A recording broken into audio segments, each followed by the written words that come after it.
buka sama-sama Yohanes pasal 21, saya berikan judul sharing saya, Yesus datang ke tempatku. Sambil kita buka Yohanes 21, izinkan saya mengingatkan, 2000 tahun lalu, minggu-minggu ini, Yesus menampakkan diri kepada banyak orang.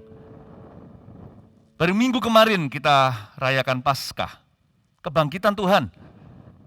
Lalu 6 minggu, hampir 6 minggu kemudian, Yesus terangkat ke sorga. 40 hari di dunia, dalam tubuh kemuliaan, Tuhan Yesus menampakkan diri kepada murid-muridnya.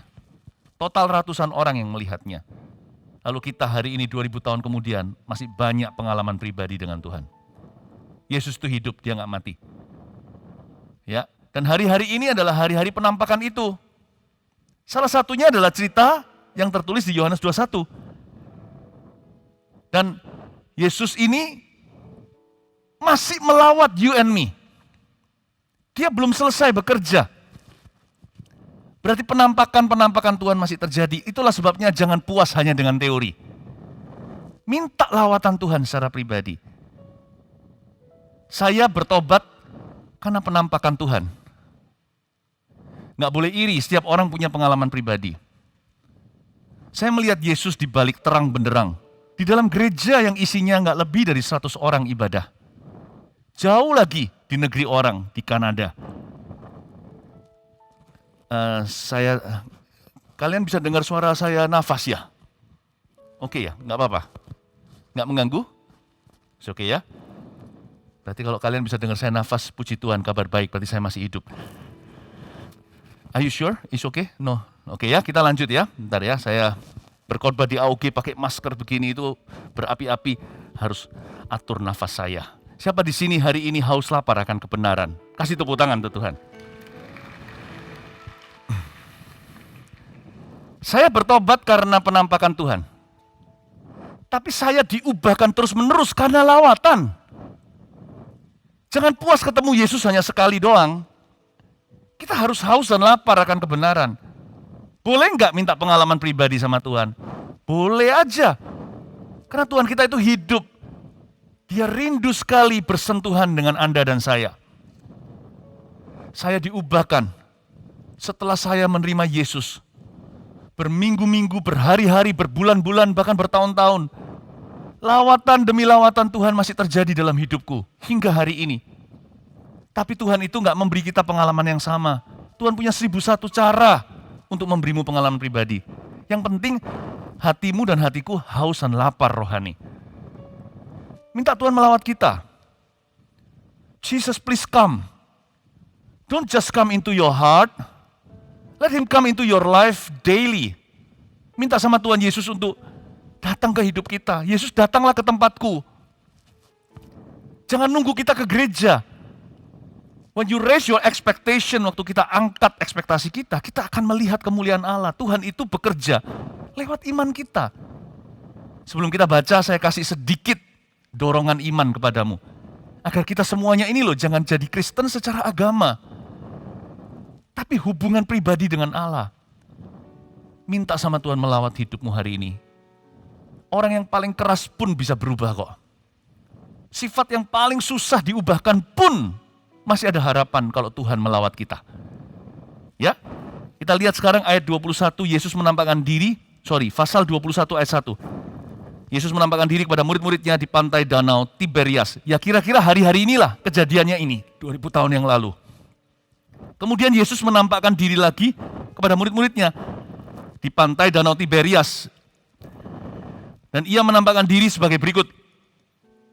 Di pantai itu berkumpul Simon Petrus, Thomas yang disebut Didimus, Natanael dari Kana yang di Galilea, anak-anak Zebedeus, dan 2 orang muridnya yang lain. Ini sebuah kejadian ketika murid-murid menangkap 153 ikan. 153 ekor besar-besar. Kejadian ini antara Yesus dengan 7 muridnya. Sebenarnya there were 7. There were 7 who were present. Ada 7 murid Yesus yang ada di situ. Waktu itu di pantai danau Tiberias kejadiannya. Di antara murid-murid itu sebagai berikut di ayat 2, di pantai itu berkumpul Simon Petrus. Thomas yang disebut Didimus, 2. Nathanael, 3. Nathanael yang dari Kana, yang di Galilea. Anak-anak Zebedeus, siapa anak-anak Zebedeus? Yohanes, Yakobus, 4, 5. Dan 2 orang muridnya yang lain, anonimus, tidak ditulis namanya atau siapa, 6, 7. Total ada 7. Waktu saya baca ayat 2 ini, saya merasa saya bagian dari story. Kalau baca Alkitab itu, kenapa Alkitab itu hidup? Karena Roh Kudus membawa kita tersedot ke dalamnya, seolah-olah kita melihat diri sendiri dalam firman Allah, dan kita melihat firman dalam diri kita.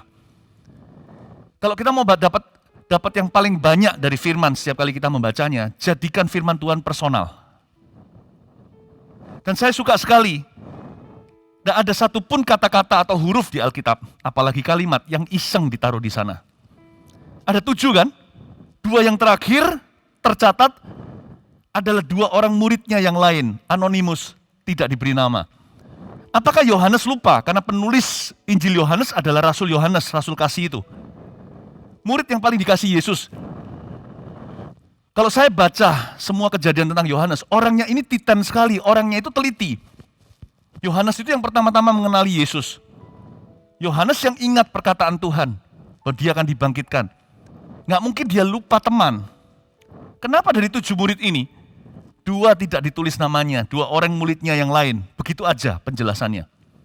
Have you ever wondered, mungkinkah Tuhan mau include kita semua dalam kamus buku lawatannya? Hari itu Tuhan kan besuk murid-muridnya. Mereka lagi putus asa. Mereka belum percaya kalau Yesus sudah bangkit. Kejadiannya ya minggu-minggu ini, di minggu-minggu penampakan, kan Yesus 40 hari tinggal di dunia setelah kebangkitan. Dan dari 7 murid ini, kenapa Yohanes tulis 2 murid yang lain? Emang susah tulis nama? Menurut saya lebih panjang ya kalau ditulis begini, 2 orang muridnya yang lain. Mending ditulis aja Stephen dan Andi. Kan lebih singkat ya kan? Kenapa ditulis 2 orang muridnya yang lain? Penulis Alkitab itu diilhami oleh Roh Kudus. Kalau dia tulis anonimus, itu pasti supaya kita semuanya bisa melihat diri sendiri dalam story itu. 2 orang ini mewakili kita. Murid-murid yang lain. Kita bukan termasuk 12 Rasul Anak Domba. Kita tidak termasuk di 120 di waktu Pentakosta. Kita tidak termasuk di 3.000 orang yang bertobat hari itu. Gereja berubah dari 120 menjadi 3.120. Tapi ada 2 murid yang lain. Ada dombaku dari kandang yang lain yang harus ikut aku. Tahu nggak? Dari ayat 2 ini aja saya mendapat satu kesimpulan bahwa Tuhan itu rindu melawatmu.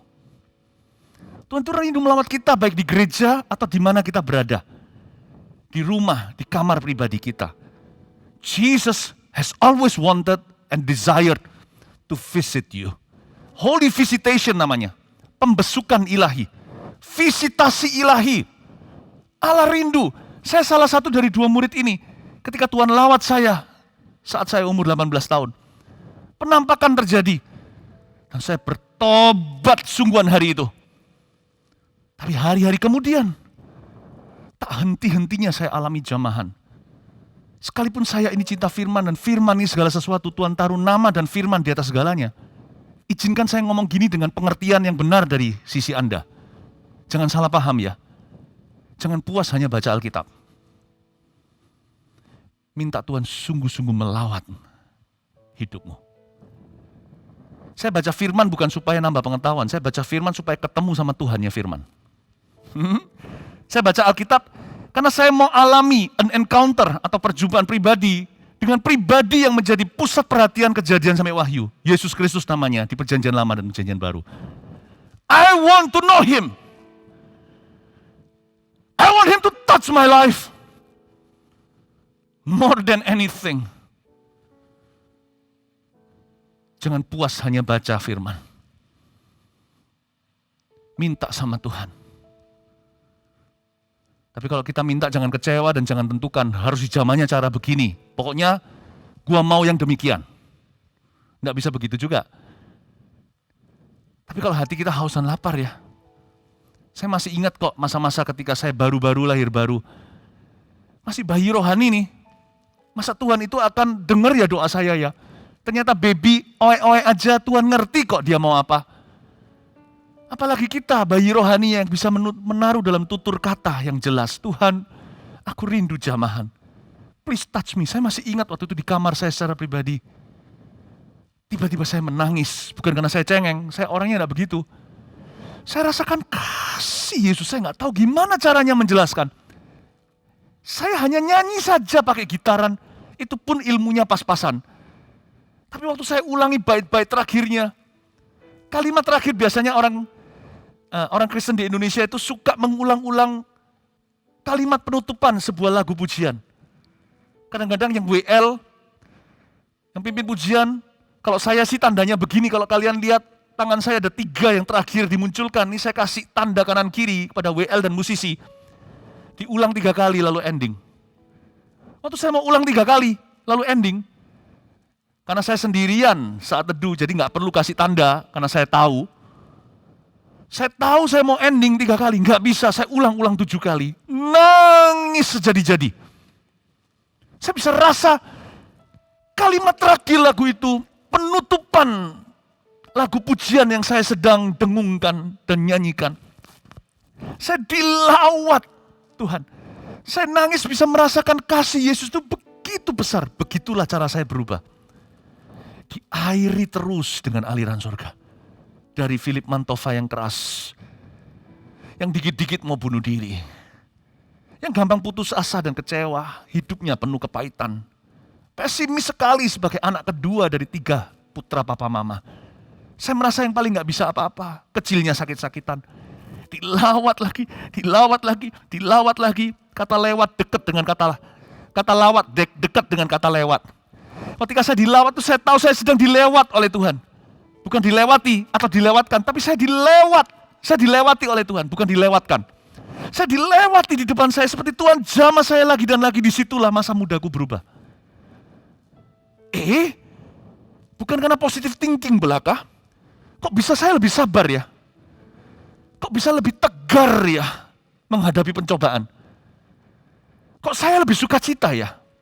Dunia bilang perasaan saja, bukan loh, itu perubahan. 2 murid yang lainnya dibesuk Yesus juga hari itu di tepi pantai Tiberias. Saya ingin Anda untuk melihat dirimu di dalam picture ini. Tetapi 5 muridnya yang lain juga cukup interesting sih. Siapa aja yang Tuhan rindu lawat dan ubahkan? Simon Petrus, katakan Simon Petrus. Orang yang gegabah Tuhan cinta. Tuhan akan ubahkan dia. Petrus itu kan cenderung ngomong dulu baru mikir kemudian, bertindak dulu menyesali nanti. Kalau ini cocok dengan kepribadianmu, good news, kabar baik saudaraku. Tuhan menaruhmu dalam kamusnya, hai Simon Petrus. Sebentar lagi Tuhan akan menjadikanmu batu karang yang teguh. Ini adalah salah satu daftar buku Tuhan, orang-orang yang perlu Tuhan lawat secara pribadi. Pertama-tama, orang yang selalu gegabah, cenderung buat salah.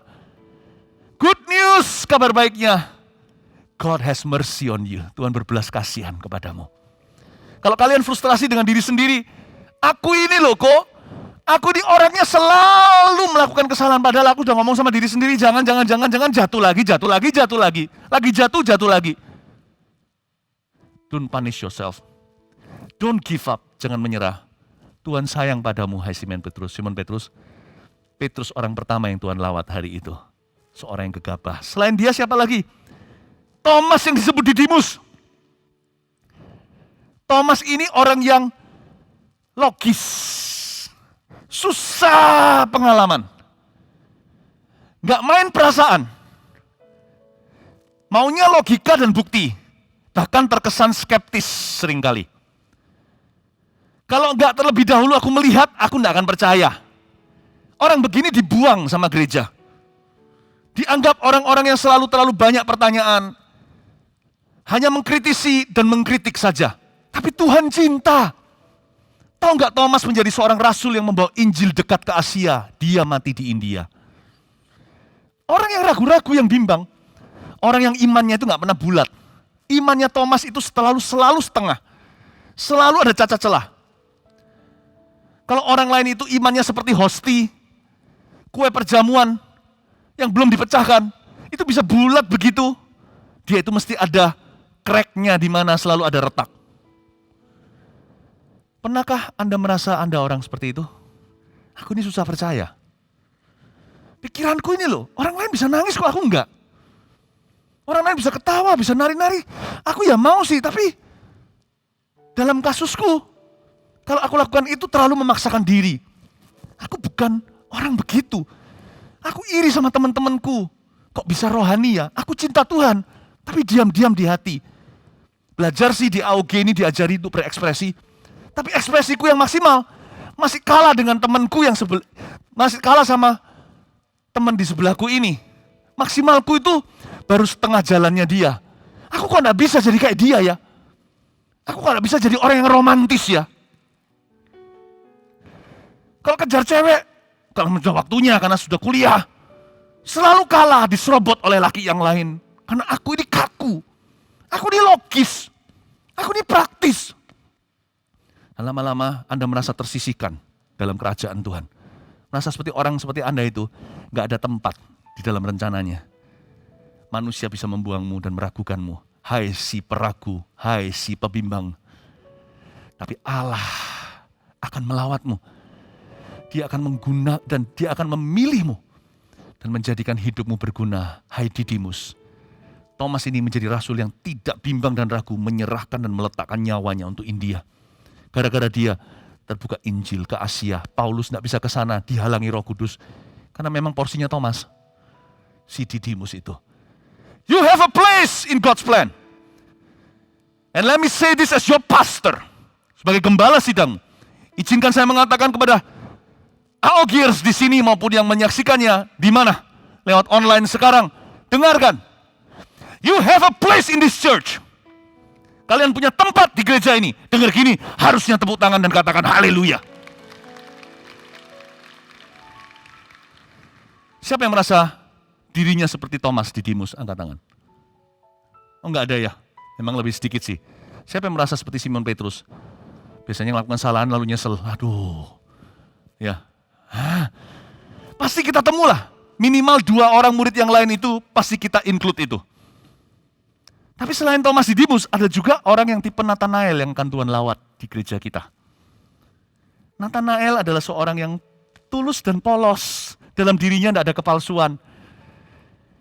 Tuhan lihat dia berada di sebuah pepohonan. Dia sedang berdoa dan renungkan firman. Tuhan bilang sama dia, inilah orang Israel sejati. Polos hatinya. Siapa bilang Tuhan hanya cinta orang berdosa? Tuhan juga cinta orang baik loh. Orang baik kan tentu orang benar. Kebaikan tidak bisa membuat kamu dan aku masuk ke dalam sorga. We cannot be saved by our goodness, you see. Tapi orang baik itu ada di dunia ini. Makanya lebih susah sebenarnya untuk nginjili orang baik. Karena orang Kristen yang diselamatkan dari orang berdosa yang gak keruan, gak tentu lebih baik dari mereka secara dasar sifat. Tapi tetap beritakan Injil, karena Injil itu bukan soal kebaikan, Injil itu kebenaran. Jadi kalau kita mau memberitakan Injil pada teman kita yang terkenal baik ini, orang gak rusak, gentleman, suka meminjamkan, suka membantu orang lain, tapi dia tidak percaya Kristus, tetap beritakan firman. Jangan malu akan Injil, Injil itu kekuatan untuk menyelamatkan. Sebab yang diselamatkan Tuhan, bukan hanya orang jahat, orang baik juga. Yang diselamatkan bukan orang yang salah saja, orang baik termasuk di dalamnya. Sebab baik gak tentu benar. Gak bisa Anda sekarang kalian datang ke rumah saya dan ting dong bel rumah dan kata aku orang baik, boleh gak aku tinggal di rumahmu? Kalau orang itu bukan siapa-siapa, yang boleh tinggal di sorga hanyalah anak-anak Allah. Yang boleh tinggal di sorga hanyalah anak-anak Tuhan. Beritakan. Nathanael juga tipe orang baik di dalam gereja, orang baik di masyarakat.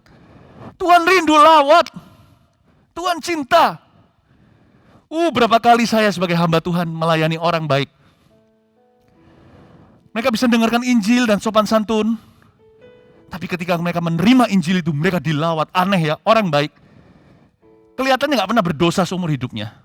Melakukan 10 perintah Allah tanpa disengaja. Dia nggak percaya Tuhan gitu aja, nggak pernah berbuat jahat pada sesama. Tapi ketika dilawat Tuhan, saya lihat dengan mata kepala. Mereka nangis dan berkata, aku orang berdosa. Kok bisa ya? Saya lihat dosanya di mana. Tapi memang manusia itu sesaleh-saleh apapun tetap adalah kain kotor di hadapan Allah. Karena kebaikan manusia tidak menyelamatkan.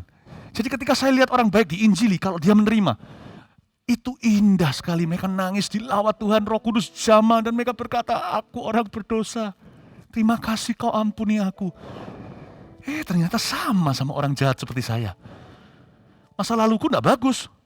Kalau kalian tahu, pernah baca buku saya, kalian mungkin sudah pernah dengar. Dosaku itu banyak dulu. Badan saya hanya 65 kilo waktu saya masih teenager atau ABG. Tetapi dosa saya 1 ton. Tapi orang seperti Nathanael juga akan dilawat oleh Tuhan. Kalau saya tanya siapa sini seperti Nathanael, nggak akan berani angkat tangan, dikira ngaku-ngaku sama temannya. Tapi saya yakin di sini banyak orang baik, dari keluarga baik-baik. Jesus is calling you to be his disciple. Yesus memanggilmu untuk menjadi muridnya. Sekalipun kalian merasa baik-baik saja dengan hidupmu, God has a call on your life. Tuhan punya panggilan dalam hidupmu. Kasih tepuk tangan untuk Tuhan. Jadi Tuhan hadir ke tempat kita itu, Tuhan hadir bagi masing-masing. Setiap garis personality yang berbeda-beda. Setiap kita dengan latar belakang yang gak sama. Masing-masing juga punya future sendiri-sendiri. Tapi Tuhan hadir untuk setiap kita, you and me. Lalu, anak-anak Zebedeus, Yohanes dan Yakobus. Tipe seperti apa? Yohanes dan Yakobus adalah tipe yang emosional. Plus ambisius. Wah, nggak enak ini. Sebenarnya mereka berdua tuh nggak bagus. Yakobus ini adalah martir pertama. Kan dia dibunuh. Maksud saya rasul pertama yang mati martir. Si Yakobus ini kan ditangkap, dibunuh. Jadi bukan Yakobus yang menulis surat Yakobus. Kalau Yakobus yang menulis surat Yakobus itu bukan murid Yesus. Itu saudara Yesus. Setelah Maria melahirkan Yesus, Maria melahirkan anak-anak dalam pernikahannya dengan Yusuf. Kan waktu mengandung Yesus, Maria tidak menikah. Karena Roh Kudus turun ke rahimnya. Setelah melahirkan Tuhan Yesus, Alkitab tidak mencatat, tapi mereka menikah dan punya anak.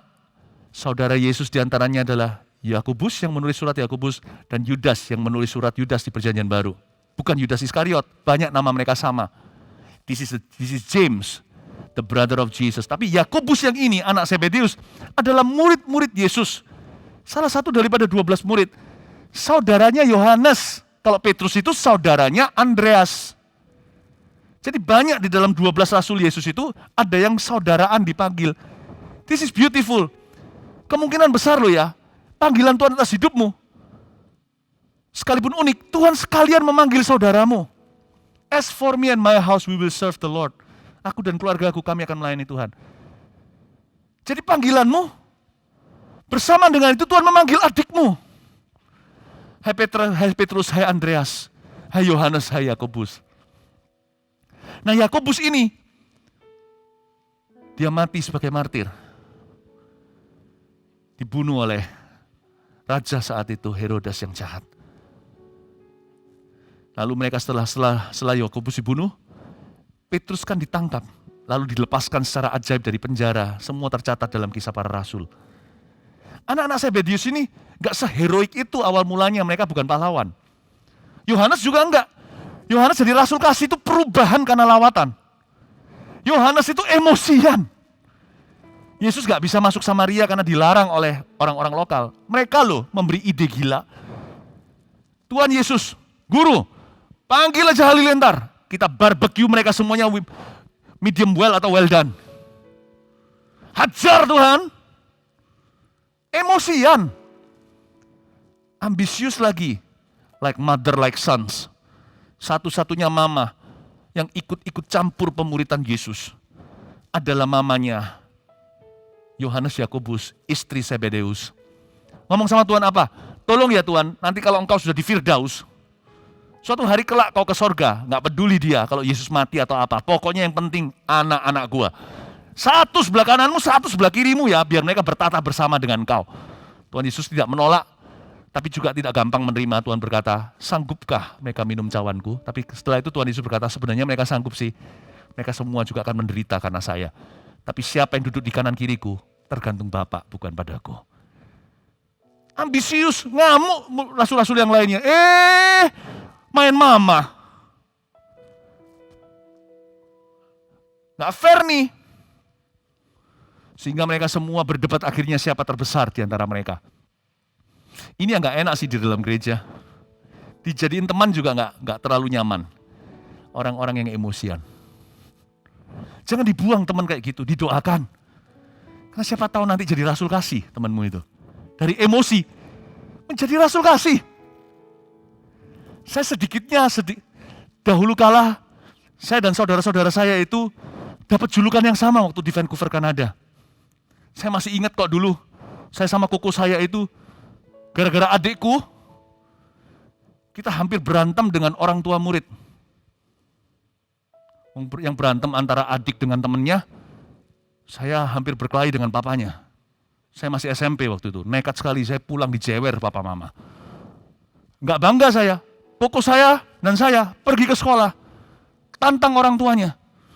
Makanya waktu saya pindah ke Kanada, nggak lama setelah itu mereka nggak tahu sejarah kita. Karena saya datang ke gereja kan hanya sebagai jemaat biasa. Tapi lama-lama om dan tante di gereja Indonesia di Kanada itu memberi kami julukan. Anak-anak Mantova adalah anak-anak halilintar. Ngamuan. Saya nggak bangga nih. Saya nggak ngerti kasih. Sukanya emosi. Buka rahasia sedikit. Saya pindah-pindah negara itu bukan karena bangga. Papanya sekolahkan dia di luar negeri itu karena saya karena perkelahian. Saya lari dari satu negara ke negara lain itu karena berantem hampir mati. Saya ngomong gini bukan berarti sekarang saya sempurna. Tapi untuk sekarang saya bisa ngampuni itu aja sudah a leap of faith. Udah lompatan iman. Hingga saya bisa mengajarkan tentang kasih. Itu ajaib gak nyata bagi keluarga kami. I know it's Jesus all the way. Jesus has visited me. And the sign dan tanda bahwa Tuhan telah memberikan visitasi ilahi adalah perubahan karakter kita. And I'm still being changed. Saya terus diubahkan. Yohanes itu emosian. Nggak jadi rasul, mungkin jadi gangster dia itu. Tapi dia juga ambisius. Nggak enak lah sama teman gini. Dia nggak akan pernah suka kalau Anda berhasil duluan. Kalau Anda diberkati, dipakai Tuhan. Mereka pasti akan iri dan cemburu dan berkata kok enak. Kalau jadi rekan kerja, biasanya yang menyikutmu ya orang-orang yang beginian. Di depan bisa baik-baik, nanti di belakang bisa beritahu sama bosnya. Semua kelemahanmu dibuka. Supaya dia dipromosikan, Anda tetap gajinya. Jangan dibuang teman kayak gitu. Hati-hati tapi. Karena bergaul dengan orang yang suka naik pitam, itu adalah pencobaan. Orang yang ambisius gitu itu susah dipercayai. Seringkali kalau Anda percaya dengan orang demikian, harus siap mental untuk dikecewakan. Atau dikhianati. Tapi jangan dibuang dan jangan dibenci. Doakan mereka. Kalau Yohanes dan Yakobus bisa menjadi rasul kasih, satunya menjadi martir kasih. Then they can change too if Jesus touches them. Kalau Tuhan mengubah mereka. Dan kalau Anda adalah orang seperti Yohanes dan Yakobus, let me pray for you. Biar saya doakan supaya kalian diubahkan oleh Tuhan. Menjadi rasul kasih. Menjadi orang-orang benar. Orang-orang yang cinta Tuhan. Amin. Nathanael, anak Zebedius, dan 2 muridnya yang lain. Wow, kita belajar banyak ya. Kita belajar 5 murid Yesus dan 2 anonimus. Hari ini kita mengerti bahwa kita punya tempat di dalam rencana Allah. Tipe-tipe manusia bahkan yang tidak ditulis di sini diwakili dengan 2 murid lainnya yang tidak ditulis nama. Itu kita. Kok Philip? Saya kok nggak ditulis di sana? Saya ini orangnya bukan ambisius, nggak emosian. Saya ini orangnya juga bukan polos-polos gitu, ya, yang tulus-tulus, yang gampang tipu bahkan. Saya bukan orang yang gegabah. Saya juga bukan orang yang ragu, yang skeptis, yang logis. Kok nggak ada aku di sini? Nah, kamu tipe apa kalau nggak satu pun dari murid-murid yang ditulis ini itu cocok dengan kepribadianmu? Ya, tidak ada satupun yang cocok dengan aku, Philip. Lalu kamu orang yang seperti apa? Aku orang gila. Ya ada toh, dua murid yang lainnya itu. Bisa aja mereka gila. Yohanes kan pasti tahu namanya. Wong itu temannya. Dia nggak tulis nama. Memberi ruang untuk Anda ada di sana. Minta Tuhan melawat hidupmu. I want to see Jesus.